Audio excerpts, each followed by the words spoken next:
Pinagsasaksak ng kanyang kinakasama ang isang babae sa Iligan City. Ang tinuturong dahilan, pabaya umunong ina ang biktima. Nasa frontline ng balitang yan si Mobile Journal Kayla Macantan. Ilang oras nang nakahandusay ang 37 anyos na si alias Edna nang datnan sa pinagtatrabahuang butik sa Barangay Akmak, Iligan City nitong Hulyo 1, pasado alas 12 ng tanghali. Tadtad ng saksak si alias Edna. Bigo na siyang ma-revive pa ng mga otoridad sa pagtatanong ng mga pulis. Nalaman na pinagbantaan na pala siya noon ng kinakasama. Immediately, nakusip natin ang POI yung business partner.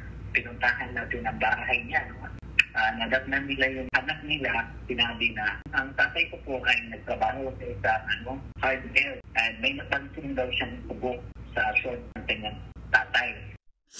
Umami naman daw agad ang suspect sa krimen, pero ang dahilan, hindi raw kasi inaalagaan ng biktima ang kanilang mga anak. Ngunit sa pag-iimbestiga ng mga pulis, nalaman may iba pa palang pinaplanong patayin ng suspect. Because of jealousy, yung babae pala ipagdiwalay sa kanya last month lang. Nasa pangangalaga ngayon ang pamilya ng biktima ang kanyang mga anak. Mahaharap naman sa kaso murder ang suspect. Nagbabalita mula sa Frontline. Mobile Journal, Kayla Macantan. Mga kapatid, Julius Babaw po. Para sa komprehensibo at makabuluhang balitaan at talakayan, mag-follow at mag-subscribe na sa social media pages ng News 5.